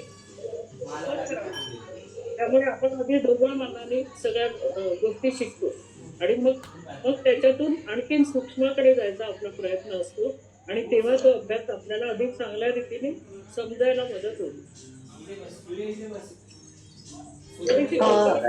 अजून एक प्रश्न आहे, बोला. ऐकू येतंय का? हो, येत आहे, बोला. हा, काही नाही. म्हणजे आता ही द्विस्वभावी राशी आहे, म्हणजे त्याच्यामध्ये चिन्ह आहे एक मेल आणि एक फिमेल. तर मिथुन राशीची म्हणजे व्यक्ती जर पुरुष असेल तर काही लक्षणं वेगळे येतात का आणि स्त्री असेल तर काही लक्षणं वेगळे येतात का? असं असण्यापेक्षा नाही, तशी फार वेगळी येताना दिसत नाही. असं असण्यापेक्षा त्यांच्या नक्षत्रांनी आता मी उल्लेख केला तसा की नक्षत्राचा इम्पॅक्ट त्यांच्यावरती कुठल्या नक्षत्राचा इम्पॅक्ट आहे त्यानुसार त्यांचा फरक कळतो आपल्याला. स्त्री आणि पुरुषानुसार फरक कळेल असं काय नाही, कारण त्यांची बुद्धिमत्ता ही तशीच राहते, स्त्री असली तरी आणि पुरुष असला तरी. पण इतर कुठल्याच राशीला म्हणजे असे 2 जण नाहीयेत, याच एका राशीला आहेत, तर असं का बरं आहे? नाही, प्रत्येक द्विस्वभा राशीमध्ये 2. आता पुढच्या बुधाच्याच दुसरी कन्या राशी ती द्विस्वभा राशी आहे. एकूण द्विस्वभा राशी 4 आहेत, 3, 6, 9 आणि 12. मिथुन, कन्या, धनु आणि मीन या 4 द्विस्वभा राशी आहेत. तर तिथे त्यांच्यामध्ये अशीच वेगळेपणा काही ना काहीतरी असेल. जसं की बुधाचीच दुसरी कन्या रास असली तरी तिथे सिम्बॉलमध्ये फरक आहे. ती एक मुलगी नावेमध्ये म्हणजे गोटीमध्ये बसली आहे, तिच्या हातामध्ये धान्याचं कणीसर आहे, तिच्या दुसऱ्या हातामध्ये दिवा आहे. तर या सिम्बॉलच्या अनुषंगाने त्याचं अर्थ बदलतं आणि त्यानुसार त्यांचं प्रेडिक्शन आपण करतो किंवा त्यांचा स्वभाव वर्णन आपण करू शकतो. त्यामुळे इथे आपल्याला जे चिन्ह आहेत त्यानुसार दिसणारे त्यांचं स्वभाव किंवा व्यक्तिमत्व आपल्याला कळतं. पण याचा अर्थ असा नाही की ह्या एकाच राशीमध्ये हे असं आहे आणि दुसऱ्या राशीमध्ये असं नाही, असं काही नाही. प्रत्येक राशीमध्ये काही ना काहीतरी बदल फरक असलेलं प्रतीक किंवा सिंबल आणि त्यानुसार येणारे अर्थ आपल्याला निश्चितपणे वेगवेगळ्या प्रकारे दिसून येणार आहे. राशीमध्ये पण 2 मासे आहेत ना? मीन राशीत 2 मासे आहेत, तेच म्हटलं एकूण पण 4 ही राशी. चिन्ह कशी ठरवली जातात? ही चिन्ह आकाशात जे तारे दिसतात ते एकमेकांना जोडून जी आकृती तयार झाली त्यानुसार ही चिन्ह ठरवली गेली आहेत. आकाशातले जे तारे आहेत त्या त्या राशींचे म्हणून अलॉट केलेले आपण असं म्हणू की एवढे तारे या राशीसाठी आहेत, एवढे तारे या राशीसाठी आहेत. तर त्या राशींचे जे तारे एकमेकांना जोडल्यानंतर जी आकृती तयार होते ते या राशीचं चिन्ह मानलं जातं. त्याची ऍक्च्युली असे शेप दिसतात म्हणजे तिथे. हो हो हो. आज दर्शन करायची वेळ येईल, तुमच्या सुदैवाने आली तर चांगलंच होईल. मधली 4-5 वर्ष कोरोनानंतर ते सगळं तो प्रकार बंद झाला होता, पण आम्ही खूप एन्जॉय केलं. 12 वर्ष आम्ही म्हणजे वर्षातनं एकदा आकाश दर्शन नावाचा जो कार्यक्रम होतो तेव्हा आमचे भटकरांचा तर तो फार आवडीचा दिवस असायचा. इतकं सुंदर वर्णन करायचे त्या राशीचं. एक प्रश्न आहे मॅडम, एक प्रश्न आहे माझा. आपण एक रास संपते, समजा वृषभ रास संपते आणि मिथुन रास सुरू होते, ते तो जो टाइम आहे त्याच्यामध्ये जर थोडाफार पण मिसमॅच झाला तर दोन्ही राशींचा इम्पॅक्ट होतो का पर्टिक्युलर राशीचा इम्पॅक्ट होतो? ज्या राशीचे अंक जास्ती आहेत त्यांचा इम्पॅक्ट जास्ती दिसून येतो. अगदी संपता संपताची रास आली म्हणजे आता वृषभ संपत आली आणि मिथुन आली तर मिथुन किंवा मिथुन संपत आली, मग मिथुन राशी व्यक्ती असली तरी सुद्धा मिथुन आता 28-29 अंश, जसं आपण म्हटलं की 30 अंशाची रास आहे, पण मिथुन रास जर 28 डिग्रीवरती असेल तर 2च अंश राहिले, बरोबर. मग त्याच्या पुढच्या राशीचा इम्पॅक्ट दिसेल. ते होत राहतात, होऊ शकतं ना, म्हणजे कॉम्बिनेशन मध्ये येऊ शकतं ते येऊ शकतं. त्यातलं एक वृषभ मिथुन किंवा मिथुन कर्क असं येत राहतं, कारण त्याच्या पुढे येणारी ती रास आहे त्याचा इम्पॅक्ट त्याच्यावर राहू शकतो. ते डिग्री वाईज ठरलं जातं. म्हणून मी म्हटलं की मगाशी की आपण जेव्हा नक्षत्राचा अभ्यास करू तर त्यावेळेला आपल्याला हे जास्ती अधिक चांगल्या प्रकारे एम्फसाइज होईल की नक्की ह्याच्यावरती ह्या व्यक्तीवरती कोणाचा प्रभाव जास्ती आहे. मलाही एक प्रश्न. हो बोला ना. हे जे म्हणजे आता आपण आपल्या वैदिक पद्धतीने हे बघतो, ही ज्या राशींची स्थानं वगैरे ठरवतो, पण पाश्चिमात्य मध्ये म्हणजे माहिती नाही की तुम्ही ते असं बघितलं किंवा कधी कम्पेअर केलंय किंवा नाही. कारण आता माझ्या नवऱ्याची जी रास आहे चंद्र रास, आपल्या पद्धतीप्रमाणे ती वृषभ आहे, पण त्यांच्या पद्धतीप्रमाणे ती मिथून होते, कारण ते त्यांच्या अंश थोडे पुढे आधी तारखेनंतर ते रास बदलतात.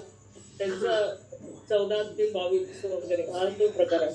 हा, पण मग त्यांच्यामध्ये मला दोन्ही गुण जाणवतो. म्हणजे त्यांच्याप्रमाणे पद्धतीप्रमाणे त्यांची चंद्र रास मिथून येते, तर आपली वृषभ आणि त्यांची मिथून या दोन्हींची गुण मला दिसतात. तर मग ते असं कसं होतं? आणि आता सपोज माझं पण की माझी आपल्या पद्धतीप्रमाणे जन्मराज सिंह आहे, त्यांच्या पद्धतीप्रमाणे कन्या आहे, पण दोन्हींचे मला गुणधर्म माझ्यात दिसतात. ते थोडंफार तरी राहणारच आहे, कारण hard and fast water type compartment नसतात ना ह्याच्यामध्ये. इव्हन आत्तामध्ये सुद्धा राशी ज्या आता यांनी विचारलं जयंत दादांनी की वृषभेनंतर मिथुनेचा इम्पॅक्ट दिसेल का, तर हो दिसेल, कारण मिथुनेचे 2 अंश शिल्लक आहेत आणि वृषभेचे 2 अंश शिल्लक आहेत आणि मिथुन सुरू झाले, किंवा मिथुनेचे 2-4 अंश शिल्लक आहेत आणि कर्क सुरू झाले. तर या दोन्ही राशींचे इम्पॅक्ट दिसणारच आहेत, कारण ते आत्ताच म्हटलं तसं की वॉटर टाईप कंपार्टमेंट नाही आहे तिथे, की हे संपलं म्हणजे इकडून हे पास झालं आणि हे पुढे सुरू झालं. बरोबर. असं नाही, पण माझ्या नवऱ्याची जी वृषभ रास आहे ती 17 डिग्रीवर आहे, म्हणजे फार अगदी शेवटास आली आहे असं नाहीये. पण ते हा. पाश्चिमात्य ह्याच्यामध्ये ती रास पुढे सरकली जाते, ती मिथून होऊन जाते. त्याच्यासाठी मी एक सजेशन देऊ इच्छिते की आपण कुठल्या तरी एका ह्याच्यावरती ठाम असावं की जसं आपण अभ्यास करतो ते त्याच्यानंतर आपला एक पारंपरिक किंवा व्यक्त कुठला तरी एक अभ्यास पूर्ण झाल्यानंतर मग आपण ते ठरवायचं की आपल्याला हा अभ्यास करायचा का तो अभ्यास करायचा. कारण याच्यामध्ये इतक्या शाखा आहेत की एक अभ्यास करताना आपल्याला एक जन्म मग अशी कविता म्हणाली तसं पुरत नाही खरं तर. कारण तो महासागर आहे आणि त्यातल्या त्यात आपल्यालाच एक अपील होतं पटतं की त्याच्या अनुषंगाने अभ्यास करणं आणि त्याचा सखोल अभ्यास करणं हे जास्ती उचित ठरेल. म्हणजे दोन्ही दगडावर पाय ठेवलं तर आपलंच नुकसान होईल. मॅडम याच्यात त्यांना काही माहितीये का, आपण ऐनांश वापरतो ते लोक ऐनांश वापरत नाहीत, हा मोठा फरक आहे. तर हा जरा अजून पुढे अभ्यास गेला की आपण पुढे येणारा अभ्यास आहे शिकू बरोबर. त्यांना आपण आणि त्यांची नक्की ही समस्या काय आहे ती आपण त्यांना समजावून देऊ. हं? मला तरी मला असं वाटतं की चंद्र राशीप्रमाणे आपण मायन्युटली काम करू शकतो. सूर्य राशी चंद्र राशी आहे आणि आपली आणि त्यांची रविरास असते ना 14 सप्टेंबर किंवा असे. नाही नाही, चंद्र त्या राशीत आहे का रवी? मी चंद्रच बघते त्यांची पण आणि आपली फक्त ते तुम्ही म्हटलं सायनांश त्यांचे ते पुढे सरकले. त्यांचे ते वजा करत नाहीत. आपण निर्णय कुंडली म्हणतो आणि ते लोक सायन कुंडली म्हणतात. तर हा एवढा मोठा 23 अंशाचा फरक असल्यामुळे हा फरक राहणारच आहे. ते गुणधर्म असे सारखेच जाणवतात म्हणून म्हटले की असं कसं. नाही तुम्हाला जेव्हा आम्ही शिकवू ना सायन निर्यन काय फरक आहे तेव्हा तुम्हाला हे नक्की समजावून सांगता येणार आहे आणि नक्की समजेल तुम्हाला. थोडं थांबा आता काही दिवस. मॅडम एक विचारायचं होतं की हे किती अंशावर आहे किंवा किती डिग्रीवर आहे हे कसं कळतं. हे आता आपण गणित शिकणार आहोत. प्रत्यक्ष गणिताने आपली रास म्हणजे जो उदय बिंदू आहे राशीचा तो किती अंशावरती आहे ते म्हणजे ते गणिताने आपण शिकणार आणि काढणार. तर तेव्हा तुम्हाला ते समजेल की किती अंशावरती आपला लग्नबिंदू आहे, किती अंशावरती द्वितीय बिंदू, दशम बिंदू. जर प्रत्येक भावाचा जो आरंभक बिंदू आहे ते आपल्याला कळेल. कोणीतरी प्रश्न विचारला, मला वाचता नाही आला, तो काय होतं ते अंमल म्हणजे काय असं काही विचारले कोणीतरी. अंमल म्हणजे इम्पॅक्ट म्हणजे त्या राशीवरती. म्हणजे आता मी म्हटलं की मिथुन राशीचा अंमल गळ्यावरती आहे, मानेवरती. तर अंमल म्हणजे मिथुन राशीचं इम्पॅक्ट कशावरती आहे, कुठल्या अवयवावरती आहे, त्याच्या काय म्हणू खाली म्हणतात येणारी ती रास कुठल्या अवयवावरती त्याचा अंमल आहे असं जेव्हा आपण म्हणतो की कुठल्या अवयवावरती त्याचा प्रभाव पडतो हा त्याचा अर्थ. त्रिक स्थानात ही रास पडल्याने बिघडली असे म्हणू शकतो का? नाही. त्रिक स्थान हे स्थानानुसार आहे, पण तिथे ती रास गेली म्हणून बिघडली असं न होता त्या राशीमध्ये जेव्हा त्याचा शत्रुग्रह किंवा अनिष्ट ग्रह येतो तेव्हा ती रास बिघडते. त्रिक स्थानात पडली म्हणून ती बिघडते असं होत नाही. कारण कुठली ना कुठली तरी रास त्रिक स्थानात असणारच आहे. आणखीन एक गोष्ट मला परत सांगायची आणि मी माझ्याकडनं 10 वेळा ते बोललं जाईल की कुठलाही गोष्ट 100% प्युअर म्हणजे 100% चांगली किंवा 100% वाईट असतच नाही. प्रत्येकामध्ये जसे चांगले गुणधर्म असतात तसे त्यांच्याकडे वाईट गुणधर्म किंवा दोष सुद्धा असतात. तसंच प्रत्येक राशीचे चांगले गुणधर्म आणि त्यांच्याकडे असणारे दोष हे आपल्याला जसे जाणवतात, जसे दिसतात तसे सगळीकडे असणार आहे. त्यामुळे मी गेल्या वेळी पण हे बोलले होते की कुठेही आपण लेबल लावायचं नाही की हे असं आहे म्हणजे हे असेच राहणार, हे असे आहे म्हणजे हे वाईटच असणार, किंवा हे हा गुरु आहे म्हणजे एकदम 100% तो शुभ आहे.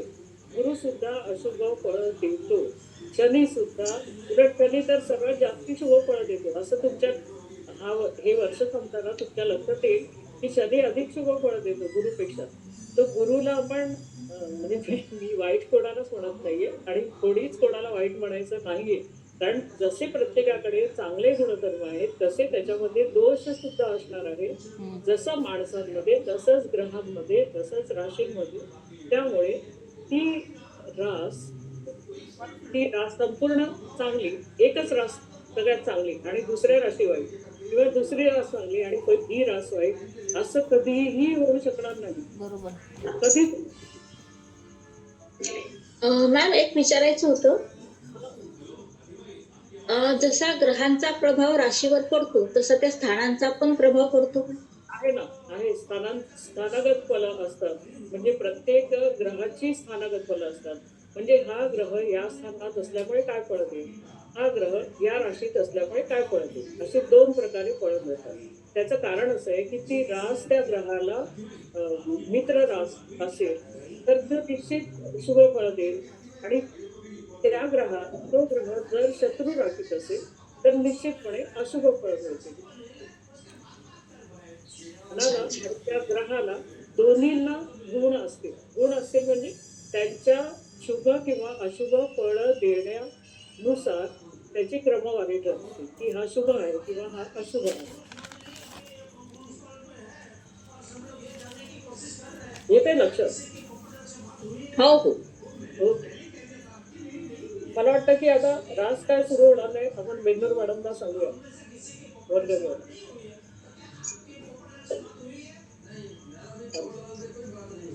हो चालेल. हा. नमस्कार. आज एका ठिकाणी पूजेला जायचंय, त्यामुळे मी एकदम तयार. मॅडम तुम्ही पुजारी पण आहे, ऐकून खरंच आम्हाला खूपच म्हणजे किती वर्सटाईल तुमचं काम आहे. अगं इथे काही ना काहीतरी आपलं शोधायचं, आपल्याला वेळ जायला. सौरव माहिती येते इथे क्लास लोकांना. घेता का? हा? सौरव इथे पण क्लास घेता का? नाही त्या नाही क्लास नाही घेत, तुझ्या सांगायला ओळखीत आपल्या मित्रमंडळीत तुझ्या आता श्रावण सुरू झाला ना, पुजारी लोकांची कमी आहे त्यामुळे. सौरव इथे कोविड पासून जरा हे सुरू झालं माझं, कोविड कोणी येत नव्हतं त्यामुळे हे सुरू झालं. बरोबर. चल. श्री गणेशाय नमः, गुरुभ्यो नमः. माझ्या सर्व गुरूंना वंदन करून आपला आजचा क्लास सुरू करूया. आपण मागच्या वेळेस तिथी बद्दल बोललो होतो. तिथी म्हणजे काय हे आपण समजून घेतलं. तिथीचं क्षयतिथी म्हणजे काय, वृद्धा तिथी म्हणजे काय, किंवा तिथीची वृद्धी कधी होते, क्षय कधी होतो, हे पण आपण समजावून घेतलं. आता आपल्याला त्याच्या पुढचा म्हणजे तिथी हे पहिलं अंग किंवा पार्ट ऑफ द कॅल्क्युलेशन असं आपण म्हटलं. तर तिथी ही आपण बघितली, आणि त्याच्यानंतरचं दुसरं जे आहे तिथी नंतर पंचांगामध्ये जो कॉलम आहे तो वार आहे. आता आपण आज वाराविषयी बघणार आहोत की वार ही संकल्पना कशी आली, त्याच्या मागे सुद्धा लॉजिक आहे. असंच उगीच ह्याला संडे मंडे किंवा ह्याला रविवार सोमवार, मग रविवार नंतर सोमवारच का, सोमवार नंतर मंगळवारच का, असं काही त्याच्यामध्ये नाहीये. जसं आता त्या विचारत होत्या की ह्या राशींच्या चिन्ह कशी ठरली, तर ती प्रत्यक्ष आकाशात आपल्याला दिसतात. तुम्ही व्हिडिओ काढून बघा, सगळ्या त्या आकृत्या दाखवलेल्या असतात आणि ते जोडलेलं असतं. अर्थात अगदी सिंह म्हणजे तो सिंह दिसेल असं नाही, पण सिंहासारखी त्याची आकृती दिसते किंवा मेषेसारखी दिसते किंवा काय अशी ती, आणि हे युनिव्हर्सल आहे.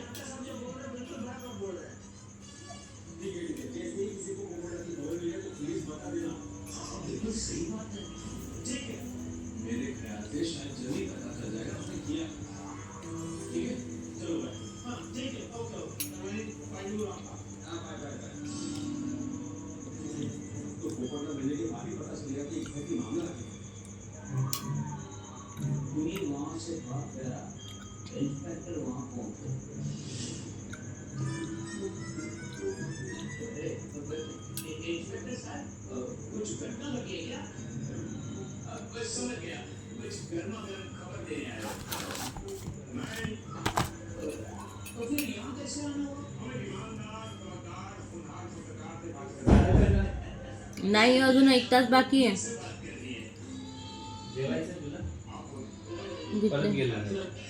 नेट गेलं.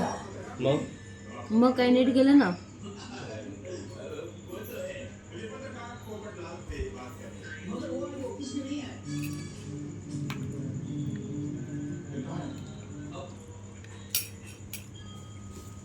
मुझसे बात करनी है.